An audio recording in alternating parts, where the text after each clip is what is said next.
प्रभू येशू ख्रिस्ताच्या सर्वश्रेष्ठ नावामध्ये तुम्हा सर्वांचे अभिवादन. पवित्र शास्त्र बायबल नवा करारामधील गलातीकरास पत्र याचा 5वा अध्याय आणि वचन 1 मध्ये आम्ही असे वाचतो, ह्या स्वातंत्र्याकरिता ख्रिस्ताने आपल्याला मुक्त केले आहे, म्हणून त्यात टिकून राहा. गुलामगिरीच्या जुवाखाली पुन्हा सापडू नका. प्रियांनो, आज आपल्या भारत देशाला स्वातंत्र्य मिळून 78 वर्षे झाली.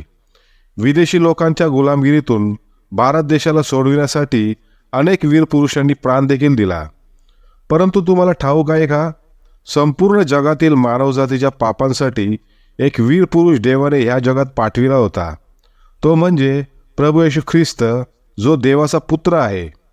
देवाने आपला पुत्र प्रभू येशू ख्रिस्ताला जगातील सर्व मानवजातीला पापांच्या गुलामगिरीतून सोडविण्यासाठी या जगात पाठविले. कारण वचन असे सांगते, सर्वांनी पाप केले आहे आणि ते देवाच्या गौरवाला उणे पडले आहेत. मानवाला या पापाच्या गुलामगिरीतून स्वतंत्र करण्यासाठीच प्रभू येशू ख्रिस्त या जगात देहधारी झाला. वधस्तंभावर आपले बलिदान दिले, त्याला गाडले गेले आणि 3ऱ्या दिवशी मेल्यातून पुन्हा उठला गेला.